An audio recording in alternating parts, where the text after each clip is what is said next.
Friends, Gayatri క్రియేషన్కు స్వాగతం. గాయత్రి క్రియేషన్లో ఈరోజు మనం రాగి పిండితో మురుకులు ఏ విధంగా తయారు చేయాలో తెలుసుకుందామండి. మన అందరికీ ఈ మధ్య బాగా హెల్త్ కాన్షియస్ ఎక్కువ అయిపోయింది కదా.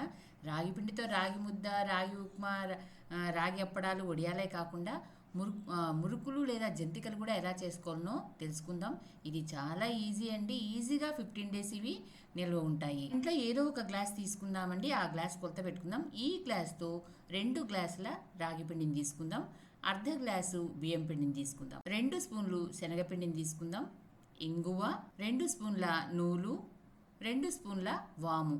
ఇవి అండి కావాల్సింది. ఒక వెడల్పాటి ప్లేటుని తీసుకొని రాయి పిండిని వేసుకుందాం. అలాగే బియ్యం పిండిని కూడా వేసుకుందాం. శనగపిండిని వేసేసుకుందాం. నూలను కూడా వేసుకుందాం. మీరు నల్ల నూనెైనా వేసుకోవచ్చు, తెల్ల నూనెైనా వేసుకోవచ్చు, మీ ఇష్టం. ఒక అర్ధ స్పూను ఇంగువను వేసుకుందాం.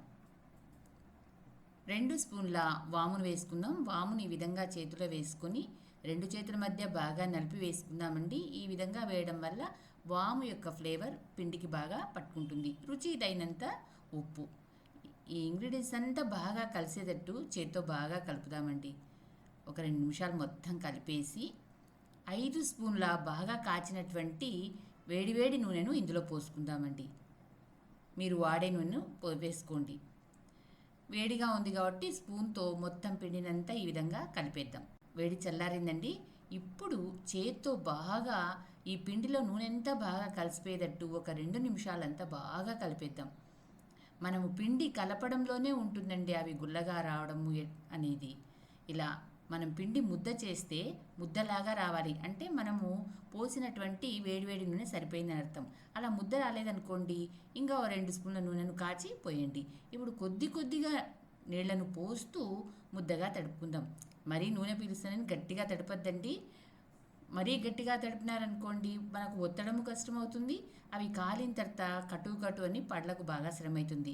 మరి అట్లని మరి నీళ్ళు ఎక్కువ పోయొద్దండి. దీంట్లో కొంచెము తేమ శాతం ఎక్కువగానే ఉండాలి. ఇలా 2 నిమిషాలు బాగా మర్దన చేసిన తర్వాత ఒక మూత పెట్టి దీన్ని ఒక 30 నిమిషాలు నానబెట్టేద్దాం. ఇప్పుడు స్టవ్ వెలిగించుకొని బాణల్ని పెట్టుకుందాం. దీనికి సరిపడా నూనెను పోసుకుందాం. నూనె కాగుతూ ఉంటుంది. ఇప్పుడు మరి ఈ పిండి ముద్దను బాగా 2 నిమిషాలు బాగా మర్దన చేసి మురుకుల గొట్టంలో ఏదో ఒక ప్లేటును మీరు పెట్టుకోండి. నేను ఇలా 3 ఉండేది పెట్టుకున్నాను. 3 ఉండేది, 1 ఉండేది మీ ఇష్టం అనమాట. దీన్ని సెట్ చేసుకొని ఈ విధంగా మురుకుల గొట్టం సెట్ చేసేసుకుందాం. ఒక అర్ధ స్పూను నూనెను ఈ మురుకుల గొట్టం లోపలంతా బాగా పట్టిద్దాం. ఎందుకంటే పిండి బాగా దిగుతుంది. ఇప్పుడు పిండిని మర్దన చేసి కావలసినంత పిండిని మాత్రమే తీసుకొని మిగిలింది మళ్ళీ గిన్నె పెట్టేసి మూసి పక్కన పెట్టేద్దాం. ఇప్పుడు ఈ పిండిని మురుకుల గొట్టంలోకి ఈ విధంగా పెట్టేద్దాం. పెట్టేసి మూత పెట్టేద్దాం దీన్ని. ఇప్పుడు ఒక ప్లాస్టిక్ షీట్ కానీ కాటన్ క్లాత్ని కానీ తీసుకొని దీనికి కొద్దిగా నూనెను పట్టిద్దాం. ప్రతిసారి పట్టించక్కర్లేదు. ఇలా మురుకుల్లాగా పిండుకుందాం. మీకు ఇది తీసివేయడం రాకపోతే చిల్లుల గరిటెకు పైన నూనె పట్టించి దాని మీద కూడా పిండుకొని అలాగే నూనెలో కూడా జారించవచ్చు. అది మీ ఇష్టం. ఎక్కువగా పిండుకోవద్దండి, అవి తడి ఆరిపోతాయి. మన బాణల్లో సరిపోయేంత మాత్రమే పెట్టుకుందాం. నూనె బాగా కాగిందండి. ఒక చిన్న పిండి ముద్దనేస్తే ఇది బాగా పైకి వచ్చిందనమాట.